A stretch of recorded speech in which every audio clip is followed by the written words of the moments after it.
Hey everybody, welcome back to a new video. In today's video, we'll be testing DIY expansion batteries on the new Pecron F5000. Now, how do you know if your power station is compatible with DIY batteries? Well, the easiest way to tell is to turn on the power station and come measure at the expansion battery ports with a voltmeter. So with my voltmeter connected, we are getting live battery voltage. We're showing 54.64 volts. So what does live battery voltage actually mean? Well, it means that these expansion battery ports give you direct access to the battery inside the power station.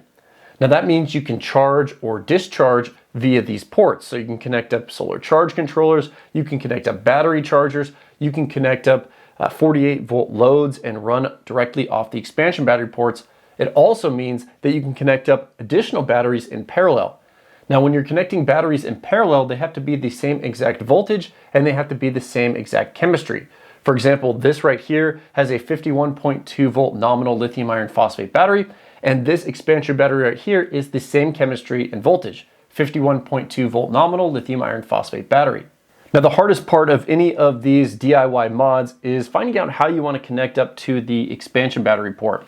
So what I ended up doing is I bought two of these expansion battery cables from Pecron's website, and then I simply modded them to have a DC breaker on both of the positive lines, and then I have an SB175 just because that's the most common connection that I use with these modifications. Now, these adapters here have 8 gauge wire in them, meaning that each cable can support 40 amps continuous. So I have two 40 amp DC breakers. These are non-polarized, so the power can go both directions. Now, I'll show you how I put this together a little bit later in the video, but let's go ahead and connect it up and see what happens. Now, before connecting everything up, you want to make sure the power station's off, the battery breaker's off, and these breakers are off. Then once you have your wiring set up, you'll turn on the power station, you'll turn on the battery breaker, and then you can finally turn on the breakers between the two. Now, you also want to make sure that these are the same exact state of charge, or you'll have a huge inrush of current between these two batteries, and that's not good for this wiring. Now, just a special thanks to Vatrer for sending out their new compact smart server rack battery. This is a 100 amp hour battery, but it is a little bit thinner here, and it does have Wi-Fi connectivity so you can monitor it remotely. I've had a really good experience with Vatrer batteries in the past, and I'm excited to give this one a try. So let's go ahead and flip on these breakers. Usually we'll see an inrush of current on the screen. Now, we did see a brief inrush of current here. It started at 7 amps, now it's already down to 3 amps. And this is typical because the batteries are equalizing, but because they're similar states of charge, you can see that the amperage was not that high. Well, now that both of these are wired together in parallel, we have essentially doubled the capacity or runtime. It's now a 10 kilowatt hour setup because this is a 5 kilowatt hour battery. This is also a 5 kilowatt hour battery. Now, the first test that I like to do with these mods is a full capacity test to see the usable capacity. So let's start a load on the power station. We'll check to make sure everything's working fine, and then we'll see how much usable capacity we can get. So I started the test a couple minutes ago. You can see we are tracking the energy output through this watt meter. Now, this 1500 watt heater is running at almost 1400 watts, and we are seeing 5 hours estimated runtime here on the screen. So how much the load is running off this battery? Well, the screen tells us the amperage, so we're seeing 10 amps going out at 52.67 volts. So about 530 watts is running from this battery going into the power station. So we'll go ahead and let the test run until the power station hits 0% state of charge and shuts off.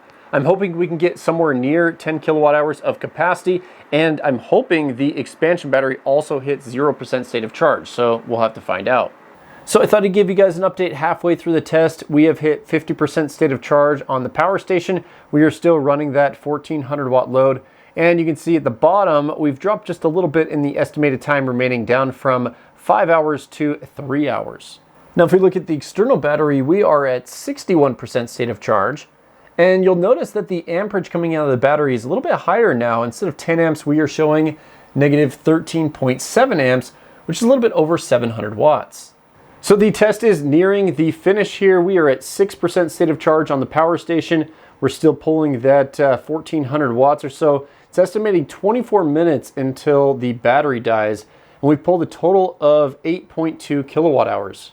Now, if we check out the external battery, it's at 15% state of charge, and we've jumped up to 16.7 amps. So a little bit over 800 watts is coming from the battery to power the load. So there's been about a 10% difference between the power station and the battery throughout the entire test. So it'll be interesting to see what happens when the power station finally shuts off. So we've come to the end of the test here. The F5000 just shut off. Let's take a look at the battery. And as we turn on the screen for the battery, it is at 1% state of charge, and you'll notice that the discharge MOSFET is still on, so there must be a little bit of capacity left in this battery, but we are sitting at 47.3 volts, which is pretty low. Now if we take a closer look at the watt meter, we pulled a total of 8,940 watt hours out of an advertised 10,240, so that's 87.3% of the advertised capacity. Well, now that we've completed the capacity test, I want to charge up the power station with AC input, and we're going to see if it charges up both the battery and the power station to 100%. So the F5000 has been charging for a couple minutes. We are at 3% state of charge, and we have over 1,000 watts input. Now, how much of that 1,000 watts is going into the battery? Well, we see 7.8 amps times 51.8 volts. That's about 400 watts. Okay, so the power station just stopped charging. It's at 100% state of charge. Let's check the battery to see if it also got to 100%. So take a look at this. We are at 100% state of charge on the battery, so both the power station and the battery are fully charged. So after those tests, we can see that the power station and a DIY battery seem to work well together. During the discharge test, they both got all the way down to an empty state, and then the charging through the power station charged up both of these to 100%. Now in my next test, I want to see if we can run the maximum output on the inverter, which is 7,200 watts, and we'll just see how much power is flowing through these wires. For example, each one of these ports uses 8-gauge wire and can support 40 amps. So we're using 2 of these adapters, giving us a total capacity of 80 amps, or about 4,000 watts when it comes to a 48 volt battery. So will we see the full 80 amps through this wire, or will it be less? I just want to make sure that using 2 of these connections is safe for the maximum load on the inverter. So I've started a large load on the inverter through the 240 volt 30 amp output. Let's take a closer look at the screen. So you can see we're almost pulling 6,700 watts. We're getting an estimated runtime of 1 hour, and we've dropped from 100% state of charge down to 96% state of charge. It's been about 3 to 4 minutes. Now if we look at the state of charge here, we are at 96% state of charge, and we are pulling 49 amps. So 49 amps at 52 volts is about 2,400 watts. So when it comes to running a large load on the inverter, we do have plenty of leeway here in these wires. Remember, it can support 80 amps, and we're only seeing about 50 amps. If you remember from our previous test where we discharged the power station, when it got to a lower percent state of charge, the battery was running a larger portion of the load. So it was handling more amps at the end of the test than it was at the beginning of the test. So during this situation where we were running a large wattage load on the inverter, I think we would see an increase in amperage here.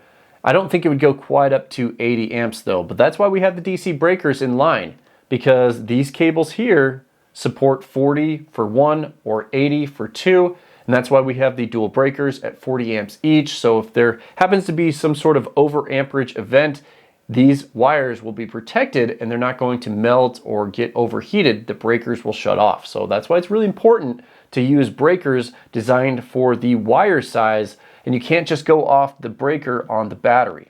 So in my final test, I want to see what happens when we connect an external charger to the expansion battery to see if it charges up the entire system.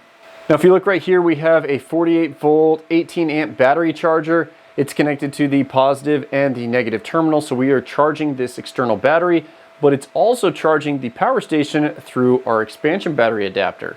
I wanted to get a breakdown of the amperage flowing here. So connecting to the main positive wire of the charger, we're seeing 17.13 amps going into the system. And if we clamp onto this wire here, which goes to the power station, we're seeing 9 amps going through that wire, and we have 8 amps going into this battery. If we look at the power station screen, you'll notice that it says no input. So it's not sensing the amperage coming in on the expansion battery port, at least right there. But if you look at this down here, the estimated time till full it is saying 48 minutes. So it is sensing power coming into the power station. So even though we have 9 amps or about 500 watts coming in, it says no input here, but the BMS is recognizing that the battery is charging. And we started this at 91% state of charge, and now it's at 92% state of charge. So we'll just let this sit for a while and charge and see if it gets all the way up to 100%. Now, while this test is finishing up, I want to clarify a few different things. I know I'm going to get the question, can you connect up multiple server rack batteries together in parallel to make a bigger battery bank? And the answer is yes. I showed in a previous video where I connected up 40 kilowatt hours of batteries to a power station, and it worked really well. So what you do is you just connect up multiple batteries here in parallel using the positive and negative terminals. You just want to make sure that everything is at 100% state of charge before connecting it up.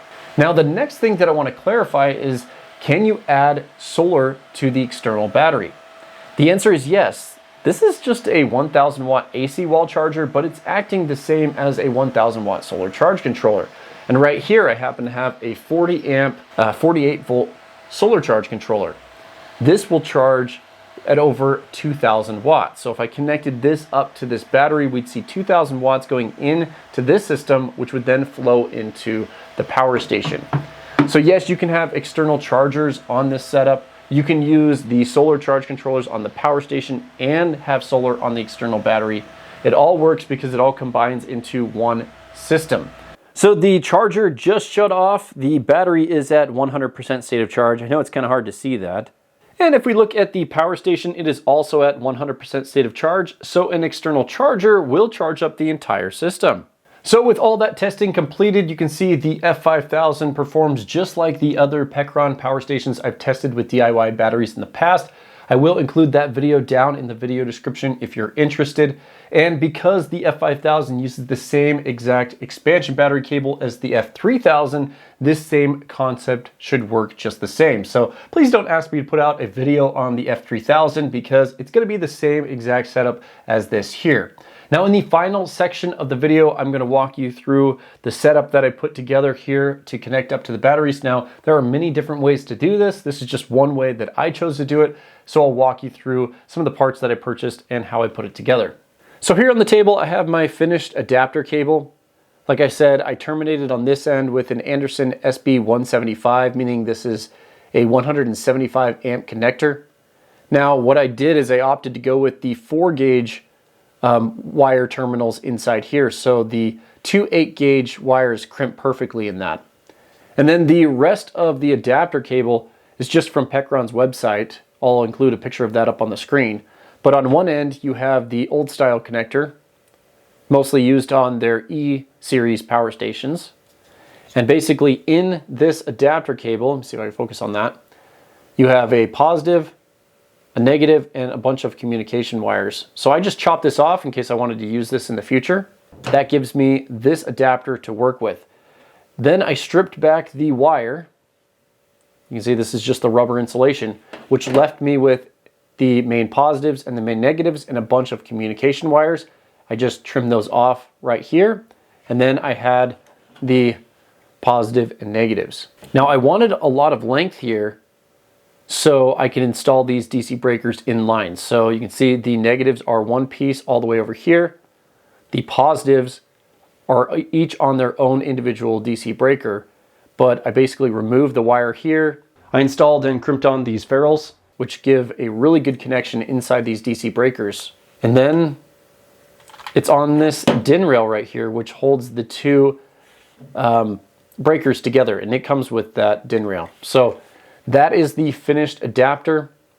Pretty simple. It only took me a little bit of time to put together. I built a lot of these, and like I said, there's a lot of different ways to put these together, but this is just the way that I did it, and it seemed to work well.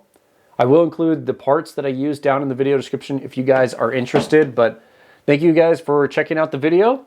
Pretty exciting that you can use your own battery on the F5000, and it'll also work with other Pecron power stations as I've showed.